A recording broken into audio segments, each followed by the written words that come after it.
A desconfiança de si. A desconfiança de si mesmo, filhinha, é de tal modo necessária neste combate, que sem ela podes ter por certo que não só a vitória almejada será perdida, mas também será perdida a batalha contra a menor das paixões.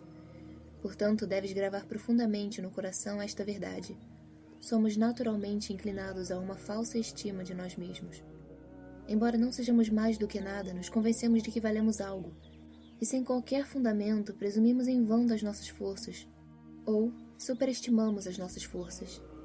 Essa falta é muito difícil de ser reconhecida e desagrada muito a Deus, a quem muito apraz ver-nos convencidos da certíssima verdade de que todo dom e virtude em nós deriva dele, fonte de todo bem, e que de nós não pode vir nada, nem sequer um bom pensamento que lhe seja agradável. Sabemos que esta desconfiança é obra da graça que Deus concede aos seus amigos, seja por uma santa inspiração, seja por duras provações, ou por violentas e quase insuperáveis tentações, ou mesmo por meios que não compreendemos. Mas também sabemos que Ele espera, da nossa parte, todo o esforço possível. E por isso proponho 4 meios com os quais, ajudada pelo supremo favor da graça, podes conseguir essa santa desconfiança. O primeiro meio é que consideres o quanto é vil e limitado o teu ser, e o quanto é incapaz por si mesmo de merecer entrar no reino dos céus.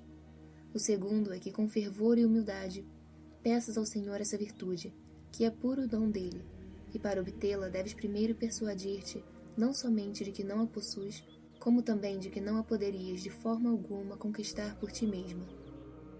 E assim deves pedi-las muitas vezes à majestade divina, acreditando com reta fé que o Senhor em sua bondade pode atender-te. E se perseverares nessa esperança por todo o tempo estabelecido pela providência, podes estar certa de que a alcançarás. O terceiro meio é cultivar o hábito de desconfiar de ti e dos teus juízos, ter consciência da tua forte inclinação ao pecado e dos inumeráveis inimigos que te rodeiam, que são mais fortes e astutos do que tu, e que podem transfigurar-se em anjos de luz para enganar-te e iludir-te, até mesmo no caminho da virtude.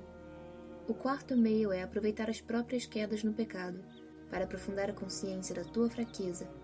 De fato, é para este fim que Deus permite essas quedas, para que, guiada pela inspiração de uma luz mais clara, aprendas a desprezar a ti mesma como um ser limitado, e como tal desejes ser vista pelos outros. Sem este desprezo, não haverá a desconfiança virtuosa que tem seu fundamento no conhecimento experimental e na verdadeira humildade. Porque uma coisa é certa: aquele que deseja unir-se à luz suprema da verdade incriada precisa do conhecimento de si. Aos soberbos e presunçosos esse conhecimento é dado pela divina clemência, geralmente através de uma falta da qual se acreditavam livres, para que então, frustrados, possam conhecer-se e desconfiar de si mesmos.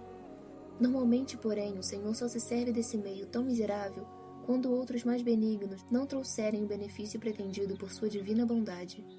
Ele permite que o homem caia na proporção do seu orgulho, de modo que onde não se encontra a menor presunção, como no caso da Virgem Maria, também não se encontra a menor queda.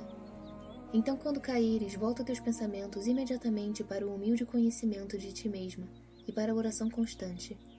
Pede ao Senhor que te dê a luz verdadeira para obteres total desconfiança de ti mesma, se não desejas cair outra vez no mesmo erro ou noutro mais grave. Da confiança em Deus. Ainda que a desconfiança de si seja importante e necessária nesse combate, não deves socorrer-te somente desse meio, pois seria facilmente desarmada e vencida pelos teus inimigos.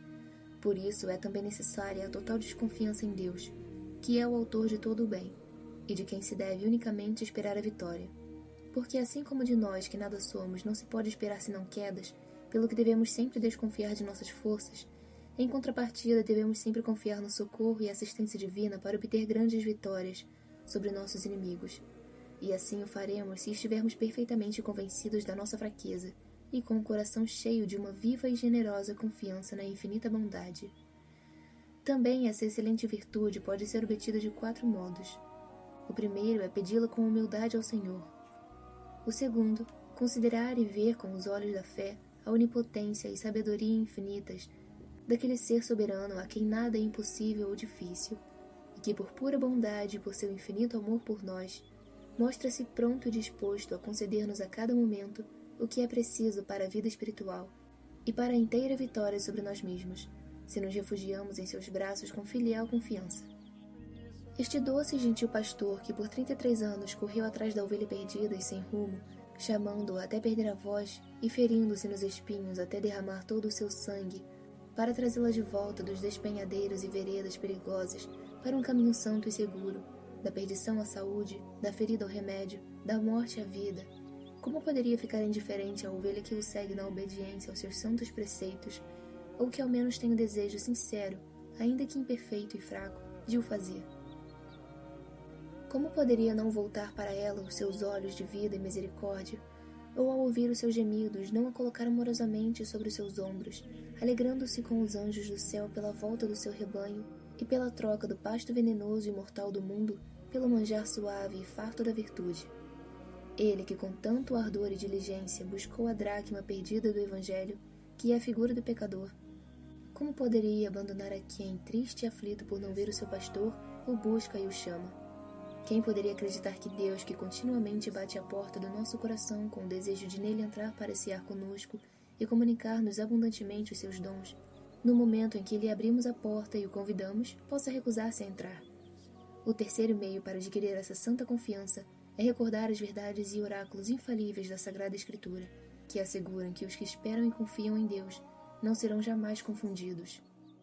O quarto e último meio que permite adquirir ao mesmo tempo a desconfiança de si e a confiança em Deus consiste em, antes de começar qualquer coisa, seja uma boa obra ou combate a uma paixão, ter em mente a própria fraqueza e invocar o poder, a sabedoria e a bondade infinita de Deus, determinando-se então a combater generosamente. Com essas armas unidas à oração, serás capaz de realizar grandes feitos e vitórias. Se, porém, não observares essa regra, ainda que pareças animada de uma verdadeira confiança em Deus, estarás enganada, porque é tão natural ao homem a própria presença, que insensivelmente se confundem a confiança que ele imagina ter em Deus e a confiança que na verdade tem em si mesmo. Para te livrares dessa presunção, minha filha, e trabalhares sempre as duas virtudes que se opõem a este vício, é necessário que a consideração da tua fraqueza ande junto com a da onipotência divina.